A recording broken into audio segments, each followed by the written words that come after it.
Hello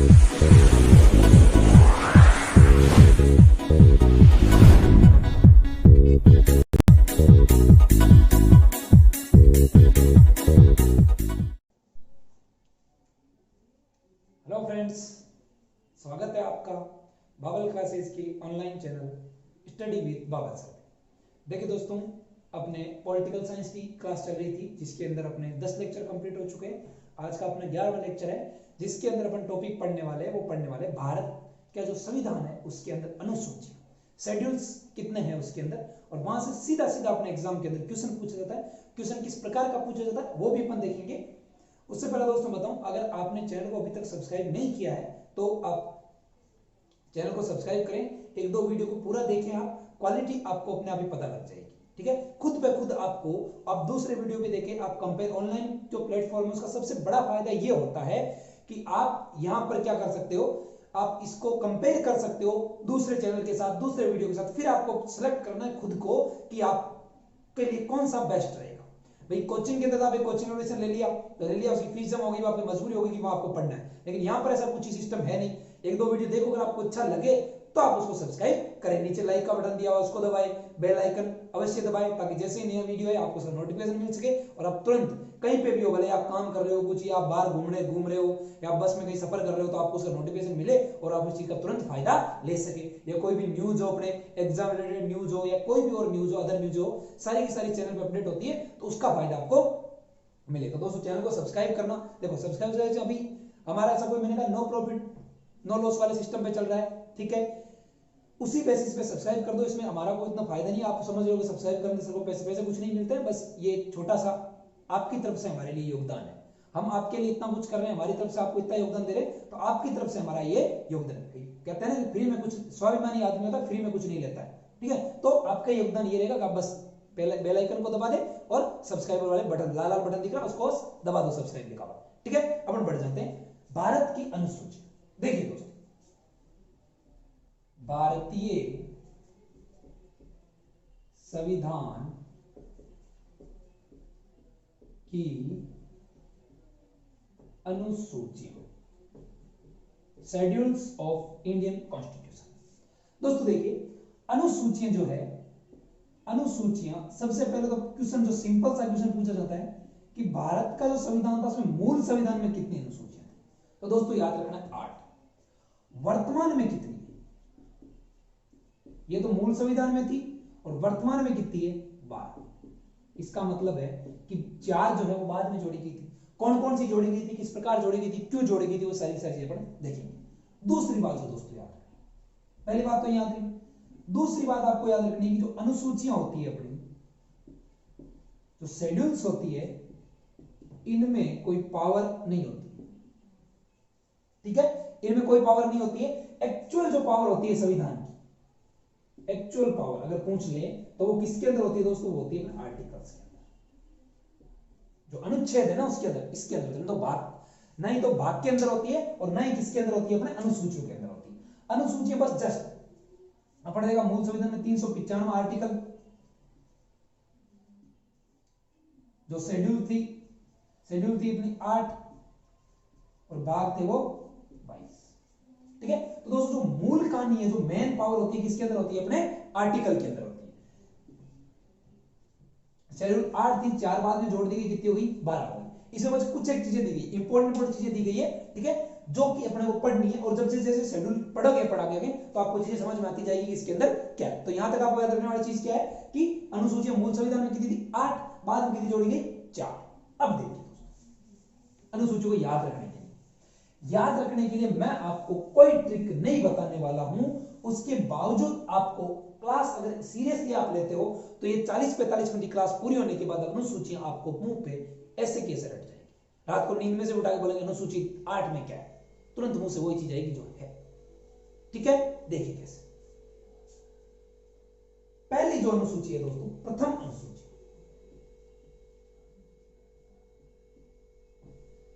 प्रथम अनुसूची।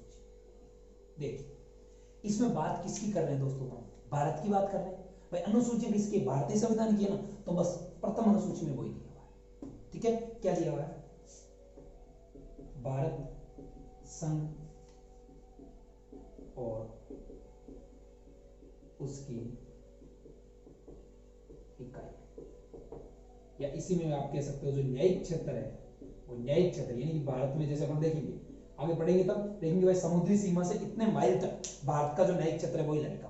समुद्री सीमा से भाई भारत की नीचे की तरफ समुद्र है ना भाई, अपने नीचे की तरफ जो भारत का जो मैप देखते हो आप उसके अंदर देखते हो ना नीचे की तरफ ये यहाँ पर पूरा समुद्र है, इसमें कहां तक भारत की सीमा लगती है, कहां तक भारत का न्याय क्षेत्र चलता है, कहां तक भारत का अधिकार क्षेत्र है वो न्यायिक क्षेत्र, वो किसके अंदर दिया गया है, पहली अनुसूची के अंदर। तो पहली अनुसूची याद रखने की ज्यादा जरूरत है नहीं आपको, ट्रिक की कुछ ट्रिक की कैसे नहीं रखने की जरूरत है कि प्रथम अनुसूची के अंदर क्या दिया, भारत संघ और उसकी इकाइयां और उसका न्यायिक क्षेत्र, इसके बारे में कहते हैं।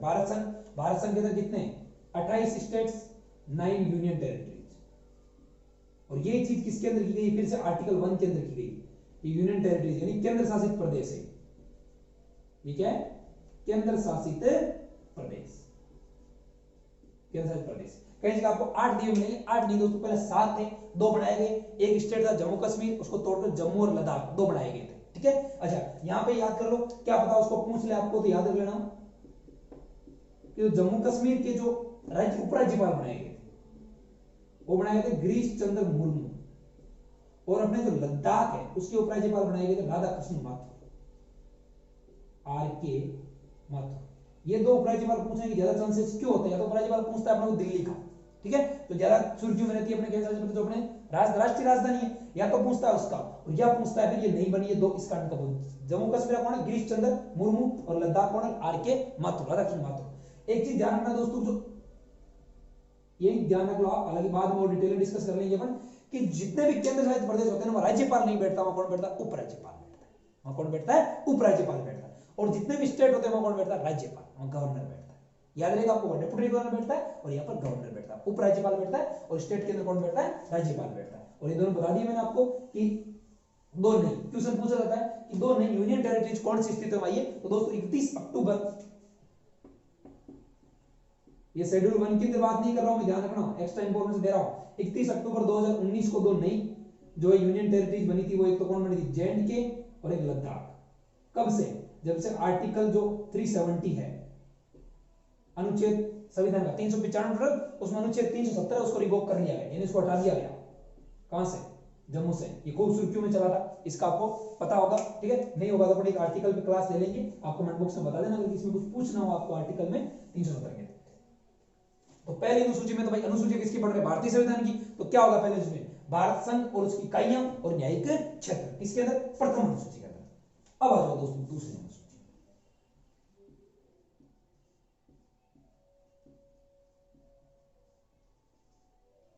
दूसरी अनुसूची, और ये है अपने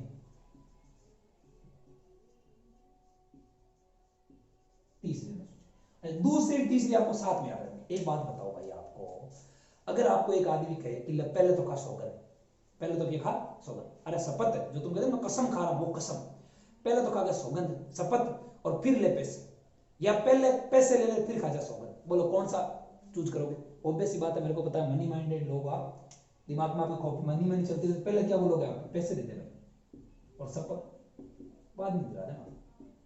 पहले क्या दे दे, पैसे दे दे, और शपथ बाद में दिला देना। तो दोस्तों ध्यान रखना, इन दोनों अनुसूची में कंफ्यूज ये होता है कि कौन सी में तो शपथ है, कौन सी में पैसे है। तो याद कैसे रखना है कि पहले क्या दे दो, पैसे दे दो, पहले क्या पैसे, पहले क्या पैसे, बाद में तुम शपथ दिला देना, बाद में शपथ दिला देना। तो देखिए तीसरी अनुसूची याद रखने के लिए मैंने बताया आपको, मैं बताता हूं कि दूसरी अनुसूची के अंदर क्या है। तो दूसरी अनुसूची दोस्तों क्या है, याद कैसे रखना है दूसरी को, पैसे से। कैसे याद रखना है, प्रथम अनुसूची आप इसको नोट डाउन कर लो एक बार। प्रथम अनुसूची में भारत संघ और उसकी इकाइयां और न्यायिक क्षेत्र के बारे में, ठीक है, 9 यूनियन टेरिटरीज उनके नाम बता दूंगा मैं भी।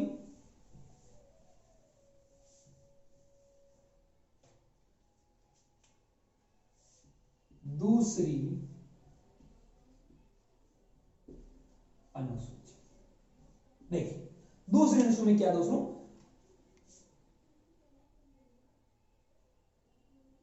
संचित निधि पर भारित वेतन। दूसरी चीज क्या है, संचित निधि पर भारित वेतन। बोलो वेतन पैसा आया कि नहीं आया, तो मैंने कहा था यही याद रखना है आपको कि पहले पैसा पहले पैसा। भाई भारत की बात कर ली, चलो देश सर्वोपरि है तो देश की बात कर ली, ठीक है साहब देश की। अब तो क्या चाहिए हमारे को, पैसा चाहिए पहले, शपथ अब बाद में ले लेंगे। तो संचित निधि पर भारित वेतन। दोस्तों संचित निधि कंटीजेंसी रिजर्व्स होते हैं। संचित निधि क्या होती है वो सारा डिटेल के अंदर डिस्कस करूंगा। यहाँ मैं ज्यादा नहीं चीजें बताऊंगा क्योंकि ज्यादा चीजें बताऊंगा तो मैंने कहा था ना कि पॉलिटिकल साइंस एक ऐसा सब्जेक्ट है ना, हर जगह हर शब्द का मीनिंग होता है, ठीक है ना। बिल्कुल जैसे इंग्लिश के अंदर मीनिंग निकलता है वैसे हर शब्द का मीनिंग होता है। भारित वेतन संचित निधि क्या होती है, ठीक है, वो डिटेल के अंदर डिस्कस करेंगे। अब जब संचित निधि आएगी किसके अंडर में होती है, क्या होती है, जब राष्ट्रपति वगैरह पढ़ेंगे तो डिटेल के अंदर डिस्कस करेंगे। अभी आप याद रखो संचित निधि पर भारित वेतन। अच्छा किस किस के होते हैं, देखो केंद्र और राज्य। इसी प्रकार याद रखना है आपको। केंद्र में देखो राष्ट्रपति, राज्य में राष्ट्रपति के समकक्ष कौन होता है, बोलो, राज्यपाल। और वो प्रेसिडेंट होता है और ये कौन होता है, गवर्नर होता है। तो दोस्तों राष्ट्रपति और राज्यपाल का वेतन है वो कहां से मिलता है, संचित निधि से। क्वेश्चन कैसे पूछा जाता है, क्वेश्चन ये पूछा जाता है कि निम्न में से किसका व्यय संचित निधि पर भारित है। फिर ऑप्शन देगा आपको, इनमें से एक जो भी बताऊंगा मैं, और 3 ऑप्शन देगा दूसरे। या पूछ लेगा निम्न में से किसका व्यय संचित निधि पर भारित नहीं है, तो इनमें से 3 ऑप्शन दे देगा और एक दूसरा ऑप्शन दे देगा, वो भारित नहीं हो जाएगा। याद से करना, राष्ट्रपति, राष्ट्रपति समकक्ष कौन, राज्यपाल। अब देखिए केंद्र के अंदर लोकसभा, लोकसभा के अंदर होते हैं अध्यक्ष और उपाध्यक्ष। फिर अगली राज्यसभा, राज्यसभा के अंदर होते हैं सभापति और उपसभापति, सभापति और उपसभापति। इधर आ जाओ, लोकसभा के समकक्ष, लोकसभा कैसा होता है, निम्न सदन होता है, लोकप्रिय सदन होता है, जनता द्वारा सीधे चुने जाते हैं। लोकसभा के संगत यहां पर क्या होता है, विधानसभा या लेजिस्लेटिव असेंबली जिसको कहते हैं, इसके अध्यक्ष और उपाध्यक्ष। राज्यसभा के संगत यहां पर क्या, लेजिस्लेटिव काउंसिल। देखो ये तो है विधानसभा, मैं लिख देता हूं, किसी को पता नहीं, वो पहली बार पॉलिटी पढ़ रहा हो तो ये विधानसभा और ये विधान परिषद। तो लोकसभा के अंदर वही वापस, सॉरी लेजिस्लेटिव काउंसिल में सभापति,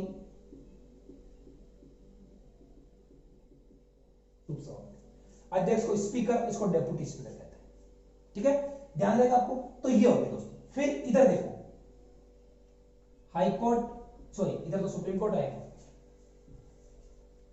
सेंटर में कौन, सुप्रीम कोर्ट, तो सुप्रीम कोर्ट के जज। राज्य में सुप्रीम कोर्ट के समकक्ष हाई कोर्ट, हाई कोर्ट के जज। फिर एक नाम और याद रखना आपको, केग, नियंत्रक व महालेखा परीक्षक। ये केवल सेंटर में होता है, नियंत्रक एवं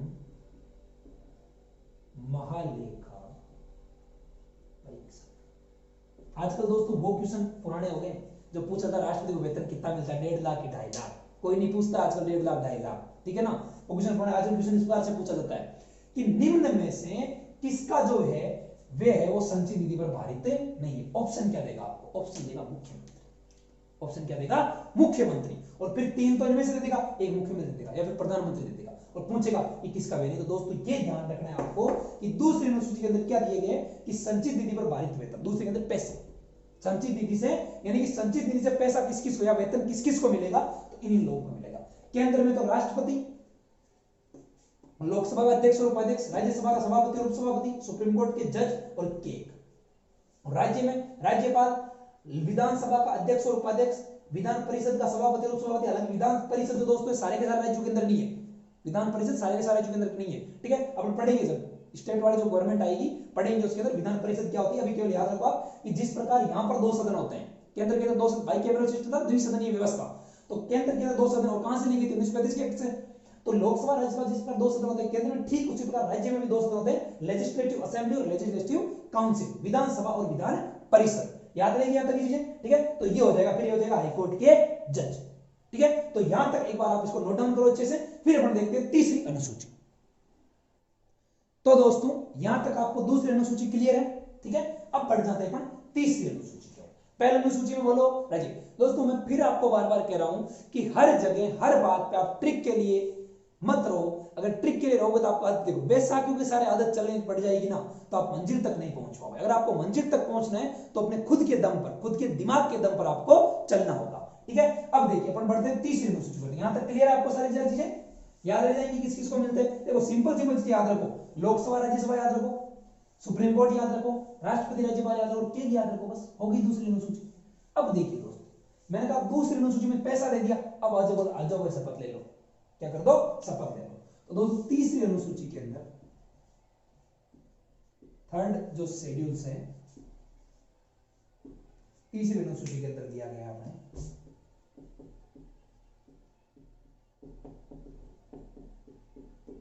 शपथ का प्रारूप। अब किन किन की शपथ का प्रारूप देखिए दोस्तों, सबसे पहले अपन वही बात करते हैं केंद्र, और इधर बात करते हैं राज्य। ऐसे याद रखो आप, ताकि एक ही पैटर्न पे चले तो दिमाग के अंदर क्या बनता जाए, फ्रेम बनता जाए। केंद्र के अंदर दोस्तों जो एमपी मेंबर ऑफ पार्लियामेंट बनते हैं, एमपी का उम्मीदवार। ध्यान रखना दोस्तों, जब भी कोई खड़ा होता है लोकसभा के चुनाव के लिए तो एमपी मेंबर ऑफ पार्लियामेंट कहते हैं। ठीक है, यहां पर एमएलए का उम्मीदवार, इनको भी पहले क्या देनी पड़ती है? शपथ पत्र। शपथ पत्र प्रस्तुत करना पड़ता है भाई। एमएलए खड़ा होगा तो वो अपने एसडीएम वगैरह जो भी होगा, एमपी खड़ा होगा तो वो कलेक्टर वगैरह के सामने करेगा, स्टेट डिस्ट्रिक्ट का होगा तो, ठीक है, फिर एमपी का मतलब अब वो क्या बन गया? एमपी। और इधर क्या बन गया? ये एमएलए। भाई अभी तक तो उम्मीदवार था, उम्मीदवार भाई 5 खड़े हुए, एक जीत गया, ये एमपी बन गया, एमएलए बन गया। फिर अगर मान लो इनमें से बन जाए कोई मंत्री, और यहां भी क्या बन जाएगा? मंत्री। अच्छा एमपी कह दो चाहे एमएलए कह दो, एमएलसी कह दो, मेंबर ऑफ लेजिस्लेटिव काउंसिल। इसको एमएलए कहते हैं विधानसभा वाले को, और विधान परिषद वाले को MLC, member of legislative council. यहां तो दोनों को एमपी कहते हैं, लोकसभा वाले को भी एमपी और राज्यसभा वाले को भी एमपी, मेंबर ऑफ पार्लियामेंट, क्योंकि संसद के अंदर लोकसभा राज्यसभा दोनों चीज आ गई। ठीक है, जब यहां पर कोई एक विशेष नाम दिया हुआ नहीं, राज्य के जो 2 सदन होते हैं ना, विधानसभा और विधानमंडल, उनको एक मिक्स नाम नहीं दिया हुआ, जबकि यहां पर मिक्स नाम दिया गया क्या? संसद। फिर मंत्री हो गए। इधर कौन चलता है? सुप्रीम कोर्ट, तो सुप्रीम कोर्ट के जज, जिनको पैसा दिया उनको शपथ तो दिलाओ। इधर हाई कोर्ट के जज, और पैसा किसको दिया? केग वाले को। इधर केग होता नहीं, केग होता सेंट्रल के अंदर बैठता है, सेंट्रल की अथॉरिटी है कंट्रोलर, ऑडिटर एंड जनरल। ये भी अपने आर्टिकल के अंदर है, 3-4 आर्टिकल से रिलेटेड है ये आर्टिकल रहेगा। तो दोस्तों तीसरी के अंदर क्या हो गया? शपथ। तीसरी में क्या हो गया? शपथ। पहले पैसा की शपथ, पहले पैसा, पैसे ये भी याद रख सकते हो कि पहले पैसा। अच्छा पैसे के ऊपर कौन? देश। तो सबसे पहले वाले में देश, दूसरे में पैसा, तीसरी में दिला दो भले ही शपथ। शपथ दिला दी, ठीक है साहब। शपथ किसकी को दिला दी? केंद्र में राज्य, केंद्र में एमपी का उम्मीदवार, इधर एमएलए का। इधर एमपी बन गया, जीतने के बाद एमपी बन गया, मेंबर ऑफ पार्लियामेंट हो गया। फिर मंत्री जी बन गए, इधर भी मंत्री जी, सुप्रीम कोर्ट के जज, इधर हाई कोर्ट के जज, और इधर केग। तो यहां तक कहानी क्लियर है? इसको नोट डाउन करो, फिर पढ़ लेते हैं फोर्थ शेड्यूल्स, चौथी अनुसूची। नोट डाउन कर लो या स्क्रीनशॉट ले सकते हो इसका। फिर देखिए दोस्तों, आपको जैसे बिल्कुल मैं पैटर्न बता रहा हूं ना, आपको वो पैटर्न कहीं पे भी नहीं मिलेगा। पैटर्न देख लो, क्योंकि मैं खुद बैठ के इस पे आराम से रिसर्च करके, सोच के, और फिर ऐसी चीज बनाता हूं कि जो अपने को चीज भी नहीं छोड़नी। आप देखना कई सारे वीडियो होते हैं, पढ़ने को आपको देख लो उसके अंदर, और मेरा वीडियो देख लो, आपको काफी सारी चीजें नहीं मिलेगी। ठीक है, क्योंकि चीज भी नहीं छोड़नी। अगर चीज छोड़ दी, मान लो अपन ने सोचा कि चलो 5 चीजें पढ़ दी, एक चीज छोड़ते थे एग्जाम में नहीं आएगी, अगर बाई चांस वही चीज अगर एग्जाम में आ गई तो क्या फैल जाएगा? राइट, क्या फैल जाएगा? ठीक है, तो अपने को ऐसा काम बिल्कुल ही नहीं करना है। ठीक है, वॉइस की थोड़ी प्रॉब्लम आ रही थी, हम जैसे लॉकडाउन, अभी लॉकडाउन की वजह से ज्यादा बाहर जाना हो नहीं रहा है। ठीक है, तो माइक वगैरह चेंज हो नहीं रहा है, इस कारण हो सकता है 2-3 वीडियो के अंदर आपको और दिक्कत हो। जैसे लॉकडाउन खुलेगा तो हम जल्दी से माइक चेंज कर देंगे, सेटअप थोड़ा अपग्रेड कर देंगे, ताकि आपको वॉइस की कोई दिक्कत नहीं आए। तो 3 अनुसूची हो गई। देखो दोस्तों, पढ़ाई बिल्कुल कभी ऐसे नहीं होती कि बहुत ज्यादा आपको सीरियस होना होता है। पढ़ाई में आपको दिमाग खुला रखना पड़ता है। इस खोपड़े को, जो खोपड़ी है ना, जो झोपड़ी के अंदर बैठी हुई अगर खोपड़ी है ना, अगर वो भी खुली रहेगी ना, तो उसके अंदर बहुत सारी डेटा घुसेगा। लेकिन अगर महल के अंदर भी बैठ गई, अगर मान लो अच्छी खासी बिल्डिंग ऐसी में बैठ गई, खोपड़ी बंद कर ली ना, तो आप कोई डेटा नहीं घुसा सकता। ठीक है, तो इस चीज पर डिपेंड नहीं करता कि आप झोपड़ी में बैठे हो। ठीक है, अगर आप झोपड़ी में बैठे हो तो भी आपकी खोपड़ी खुली हो तो आप सक्सेस पा सकते हो। ठीक है, फिर देखिए दोस्तों, अगला पढ़ते हैं अपन चौथी अनुसूची। चौथी अनुसूची दोस्तों इसके अंदर दिया गया राज्यसभा की सीटों का आवंटन। राज्यसभा की सीटों का आवंटन, इसमें ज्यादा कुछ याद नहीं रखना, बस इतना याद रखना आपको, राज्यसभा। चौथी के अंदर क्या याद रखना आपको, राज्यसभा। फोर्थ है उसमें क्या रखना है, राज्यसभा, आरएस याद रखना है।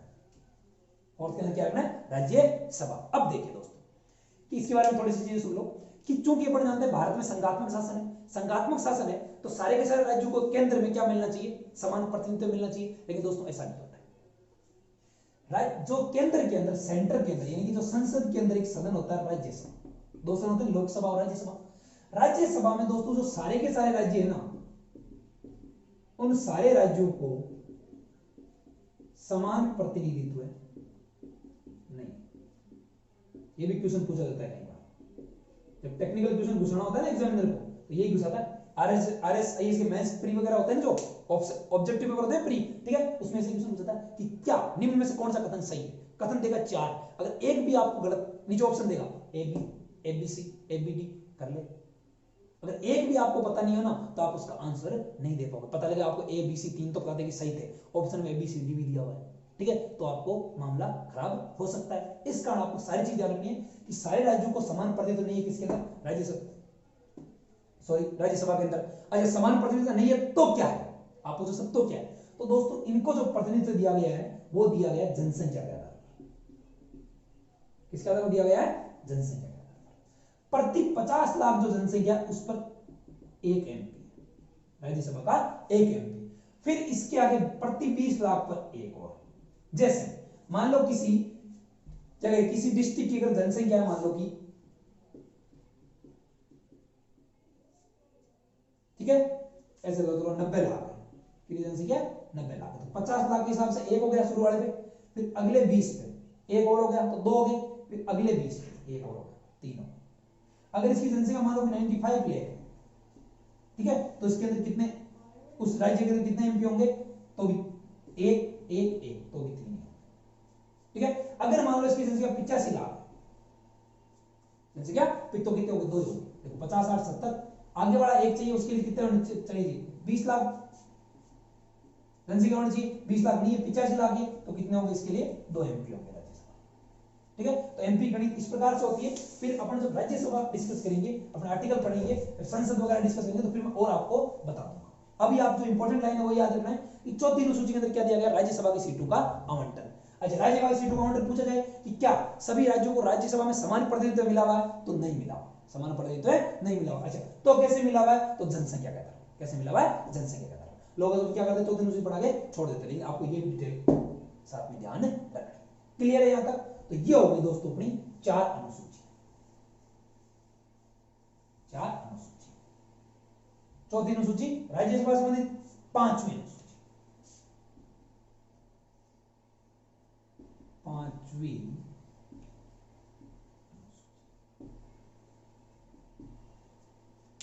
5वीं अनुसूची में दोस्तों क्या है, अनुसूचित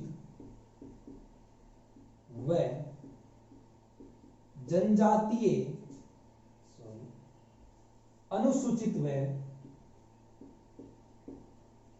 जनजातीय क्षेत्रों के लिए प्रावधान। ये जो आप दोस्तों जो फॉर्म भरते हो ना एग्जाम का, तो उसमें कई जगह पढ़ते हो कि टीएसपी के लिए इतनी सीटें निकली और नॉन टीएसपी के लिए इतनी सीटें निकली।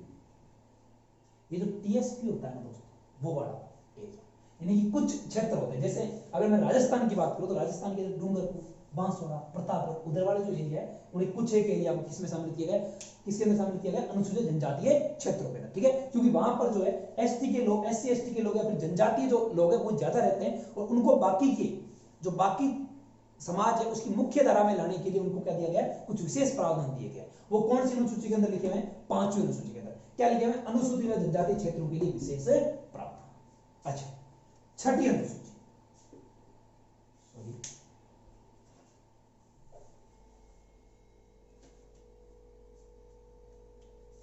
प्रावधान। अच्छा, प्रावधान किससे रिलेटेड है, तो पूछा जाए तो इसके प्रशासन से रिलेटेड। कि अनुसूचित जनजाति क्षेत्रों में प्रशासन कैसा होना चाहिए। छठी अनुसूची, छठी अनुसूची जो 6th शेड्यूल है आपके, इसके अंदर भी अनुसूचित व जनजातीय क्षेत्रों के प्रशासन का प्रावधान। लेकिन आपको सिर्फ ये 2 अनुसूचियां बनाने की क्या जरूरत होगी भाई, एक ही बनाता हूं, लेकिन दोस्तों इसमें कुछ विशेष क्षेत्र दिए गए। कौन से 4 क्षेत्र दिए, देखिए याद रखना है आपको। अमी मैत्री, अभिनेत्री सब जानते हो, ठीक है, खूब मूवियां देखते हो, उसके अंदर तो अभिनेत्री होती है, और ये अमी मैत्री, अभिनेत्री नहीं अमी मैत्री। याद कैसे रखना है इसको, देखो आसाम, मिजोरम, मेघालय और त्रिपुरा। क्या हो गए? तो जहां पर ट्रिक बताने की बारी आएगी, आपको जहां छोटी सी ट्रिक होगी उसके याद रखेंगे। क्या याद रखना है? छठी अनुसूची में याद रखना है अभिनेत्री। क्या याद रखना है? 6 बोले तो अभिनेत्री, 6 बोले तो अभिनेत्री, ठीक है, कि अभिनेत्री होती है वो 6 नंबर पे, अभिनेत्री कितने नंबर पे? 6 नंबर पे। अभिनेत्री से याद रखोगे अमी मैत्री। असम, मिजोरम, मेघालय और त्रिपुरा क्षेत्रों के लिए अनुसूचित जनजाति क्षेत्रों के प्रशासन का प्रावधान कैसा है। एक चीज और यहाँ पर वो इतना डीपली जाएगा नहीं, फिर भी आपको पूछ ले कि पश्चिम बंगाल का जो दार्जिलिंग क्षेत्र है, ठीक है, जहां चाय के बागान, वो कौन सा, वो इस अनुसूची के अंदर डाला गया।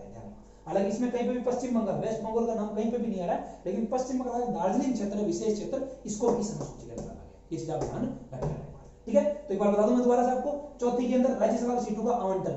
क्या राज्यसभा में सभी राज्यों को समान प्रतिनिधित्व मिला हुआ है? नहीं। तो किस आधार पर मिला हुआ है? जनसंख्या के आधार पर। 5वीं अनुसूची, अनुसूचित जनजाति क्षेत्रों के लिए प्रावधान प्रशासन का। छठी में वही प्रावधान, लेकिन किसके लिए? अभिनेत्री के लिए। छठी में अभिनेत्री के लिए और बाकी में जो बचे, ठीक है। तो एक बार इसको यहां तक आप नोट डाउन करो, फिर अपन 6 जो अनुसूचियां बची है वो देखते हैं। तो दोस्तों यहां तक चीजें क्लियर है, तो अपने 6 अनुसूचियां कंप्लीट हो चुकी है, ठीक है, 1 से 6। एक बार फिर से देखो, बताओ मेरे को, पहली अनुसूची के अंदर देश, दूसरी के अंदर पहला पैसा बताओ, तीसरी में क्या ले लेंगे? शपथ, चौथी के अंदर राज्यसभा की सीटें, 5वीं और छठी के अंदर अनुसूचित जनजाति क्षेत्रों के लिए विशेष प्रावधान, जिसमें अंतर क्या? पहली तो सामान्य प्रावधान, दूसरे के लिए अभिनेत्री, छठे नंबर पर कौन आती है? अभिनेत्री आती है। अभिनेत्री से आसाम, मिजोरम, मेघालय, त्रिपुरा। बोलो यहां तक कहानी क्लियर है? अब देखिए दोस्तों 7वीं अनुसूची,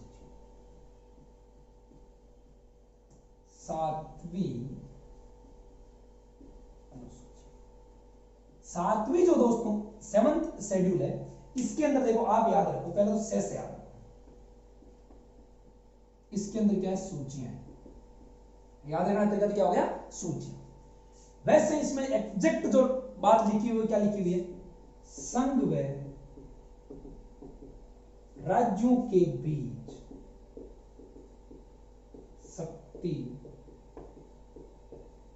विभाजन। अच्छा मेरी बात सुनो, याद करो वो दिन, याद करो वो दिन जब मैंने आपको क्या पढ़ाया था कि जो भारत संविधान सभा, उसकी आलोचना, ठीक है, या उसमें मैंने कहा था आपको पहला कि संविधान सभा ने संविधान को बहुत ही लंबा बना दिया, या अगर अपने संविधान की आलोचना पूछा जाए तो उसमें कहा कि संविधान को बहुत ही लंबा बना दिया। तो उसके पीछे लॉजिक क्या दिया था मैंने उसके पीछे लॉजिक आपको ये बताया था कि भारत में संघ और राज्यों के बीच शक्ति का विभाजन एक जटिल मुद्दा था, जिस कारण वहां पर 3 अनुसूचियां बनाई गई अलग अलग। वो जो अनुसूची दोस्तों किसके अंदर लिखी गई? अपनी 7वीं अनुसूची। 3 अनुसूचियां, कौन कौन सी अनुसूचियां? देखो, तो 7वीं अनुसूची के अंदर क्या लिखा हुआ है? संघ व राज्यों के बीच शक्ति विभाजन। दोस्तों फिर कह रहा हूं बार बार, ये चीज ट्रिक से रटने वाली नहीं है, इसमें ट्रिक में नहीं पढ़ोगे तो चीज आपको याद रहेगी। अब मैं आपको 3 बार तो बोलूंगा तभी याद रह जाएगी आपको। ध्यान से सुनोगे ना अगर वीडियो में, अच्छे से, बिल्कुल शांत मन से, बिल्कुल एकदम कंसंट्रेट करके, ठीक है, तो याद आ जाएगी। देखिए सबसे पहले ये जो है संघ सूची, 3 सूचियां, संघ सूची, दूसरी है दोस्तों राज्य सूची, तीसरी है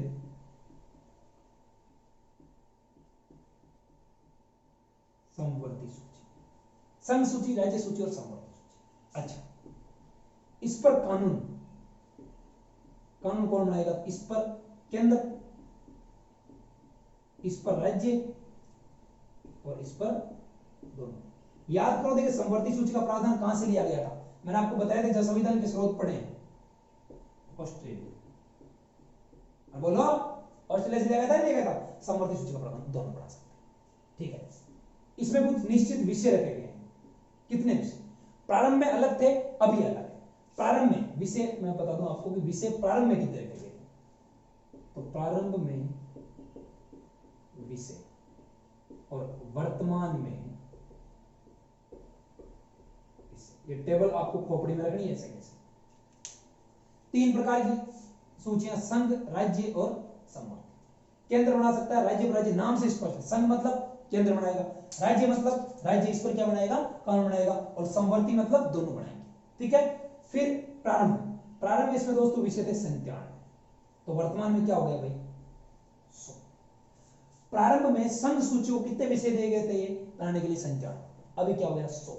100वें नंबर का पूछा जाता है कौन सा विषय सम्मिलित किया गया था? तो दोस्तों विषय सम्मिलित किया गया जीएसटी, जिसकी परमिशन कब से मिली थी? 1 जुलाई 2017 में मिली थी परमिशन जीएसटी की। सॉरी 1 अप्रैल से लागू हो गया था जीएसटी, 1 अप्रैल थे। तो ये 100 आपको ये याद रखना है कि 100वां जो है वो कब लागू किया गया था? तो 100वां जो विषय कौन सा लागू किया संघ सूची के अंदर? वो है अपना जीएसटी। अच्छा, इसके अंदर क्या किया गया? इसके अंदर पहले थे 66, अब हो गए 61 राज्य वाले। समवर्ती में पहले थे 47, अब हो गए 52। ऐसा ये चेंज कर दिया। देखना, इसमें 5 कम हुए, इसमें 5 माइनस हुए। इस वाले 5 को निकाल कर कहां डाल दिया गया दोस्तों? इसमें डाल दिया। इस वाले 5 को निकाल कर इसमें डाल दिया गया, इसमें। यानी कि राज्य सूची के 5 विषय थे जिनको उठाकर इसमें डाल दिया गया समवर्ती सूची में। कब किया गया ये? क्यों किया गया ये? इसके पीछे भी कारण। तो ये कब किया गया दोस्तों? याद करो, इससे पीछे वाले जो क्लास थी अपनी किसकी थी? प्रस्तावना की। प्रस्तावना के अंदर अपन ने देखा था कि 42वां संविधान संशोधन 1976 के अंदर, याद करो 42वां संविधान संशोधन कब हुआ था? 1976। याद रखना तरीका मैंने बताया था, 4 और 2 6 और इधर भी 6। तो 42वां संविधान 1976 के अंदर हुआ था। किसके टाइम हुआ था? इंदिरा गांधी के संविधान संशोधन, जिसको मैंने कहा था मिनी कॉन्स्टिट्यूशन भी कहते हैं। अच्छा, प्रस्तावना में क्यों पढ़ा था? मिनी संविधान भी कहते हैं। प्रस्तावना में क्यों पढ़ा था? इसको मैंने पता है, प्रस्तावना मैंने इसलिए पढ़ाया था कि मैंने कहा था कि इसके 42वें संविधान प्रस्तावना में एकमात्र बार क्या किया गया? संशोधन किया गया है। और क्या संशोधन किया गया है? कि प्रस्तावना में पंथ निरपेक्षता, ठीक है, अखंडता और समाजवादी, ये 3 जो नए वर्ड है वो किसमें जोड़ेंगे? प्रस्तावना में जोड़ेंगे। याद रखिए प्रस्तावना, हम भारत के लोग भारत को संपूर्ण प्रभुत्व संपन्न, समाजवादी, पंथ निरपेक्ष, लोकतांत्रिक गणराज्य बनाने के लिए तथा इसके समस्त नागरिकों को आर्थिक, सामाजिक, राजनीतिक न्याय प्रदान करने के लिए तथा विचार, अभिव्यक्ति, विश्वास, धर्म, उपासना की क्षमता क्या हुआ कि स्वतंत्रता प्रदान करने के लिए। फिर उसमें 2 प्रकार की बंधुता देखी थी अपन ने, ठीक है, 2 प्रकार की क्षमता देखी थी अपन ने। वो सारी चीजें आपको मैंने कहा प्रस्ताव, देखो भारत के आप सच्चे नागरिक तो प्रस्तावना तो आपको याद होनी चाहिए। आप किसी एग्जाम की तैयारी कर रहे हो नहीं कर रहे हो, आप स्टूडेंट जो है, आपको पॉलिटी आपके विषय है कि नहीं, प्रस्तावना याद होनी चाहिए। और आप देखना कि हर बुक होती है, चाहे सीबीएसई को चाहे आईबीएसई को, उसके पीछे क्या लिखा रहता है? प्रस्तावना लिखी रहती है। तो लिखी इसलिए रहती है कि आपको याद होना चाहिए भारतीय प्रस्तावना में क्या तत्व है, क्या किस प्रकार की न्याय की बात की गई है, ठीक है, क्या मतलब है इनका, वो सारी चीजें। तो दोस्तों पीछे वाला जो वीडियो सबके काम का, पीछे वाला वीडियो सबके काम का। देखिए, तो 42वां संविधान 1976 के अंदर क्या गया था? इसके अंदर इसमें 5 विषय। अच्छा, पहले एक काम करो आप, ये तो आप यहां तक नोट डाउन कर लो, एक टेबल बना लेनी है आपको। ऐसा टेबल बनाना आप, इसके अंदर संघ सूची, राज्य सूची और समवर्ती सूची, ठीक है, के अंदर राज्य और दोनों पूछा जाता है। संघ सूची में प्रारंभ में कितने विषय थे? 97 में। वर्तमान में कितने? 100। राज्य में प्रारंभ में 66, वर्तमान में 61। समवर्ती में प्रारंभ में 47, वर्तमान में 52। क्या किया गया? 42वें संविधान संशोधन द्वारा 5 विषय राज्य सूची से उठाकर राज्य सूची किसमें डाल दिए गए? समवर्ती सूची। कौन कौन से विषय डाले गए वो देखते हैं। तो एक बार इसको आप नोट डाउन कर लो, या फिर स्क्रीनशॉट लेना चाहो तो स्क्रीनशॉट भी ले सकते हो। तो नोट डाउन हो गया आपका ये, मैं इसको मिटा देता हूं, ठीक है। इसके अंदर क्या किया गया ये देखते हैं कि 42वें संविधान संशोधन के तहत क्या किया गया। यहां तक आपने नोट डाउन कर लिया होगा। अच्छा, समवर्ती सूची का कांसेप्ट कहां से लिया गया? ऑस्ट्रेलिया से। अच्छा, इसी में अगर आपको ये पूछ ले कि अवशिष्ट विषय, अवशिष्ट विषय 3 सूचियों की बात कर ली अपन ने, और अवशिष्ट विषय किसके पास रखेंगे ये पूछ लिया आपको क्वेश्चन। तो दोस्तों जो अवशिष्ट विषय है ना वो किसके प्रकार पास रखे गए? वो रखे गए केंद्र के पास।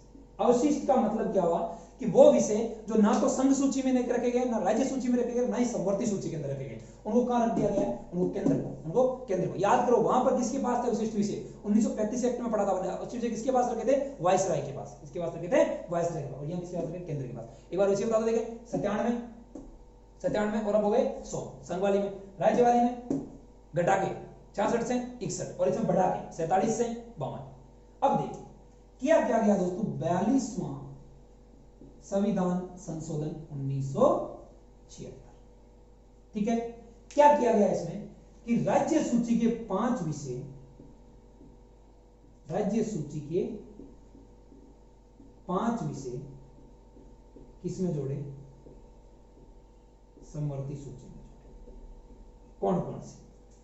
5 विषय, ये 5 विषय कौन कौन से? पहला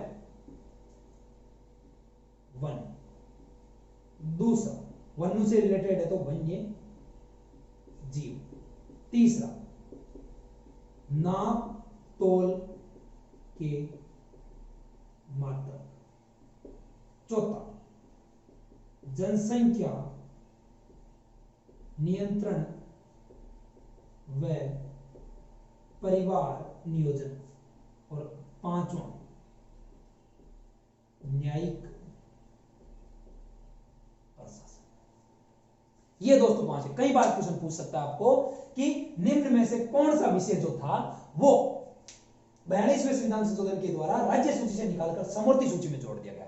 या क्वेश्चन थोड़ा सा टेक्निकल पूछेगा, थोड़ा सा घुमा के पूछेगा, शब्दों का फेर है यहां पर।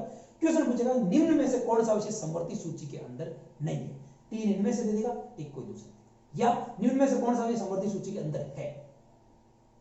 अगर ये दे दे फिर पूछ रहे पहला, दूसरा, तीसरा, तीसरा तो था चारों, तो चारों। यहां पर 5 आपको याद रखना।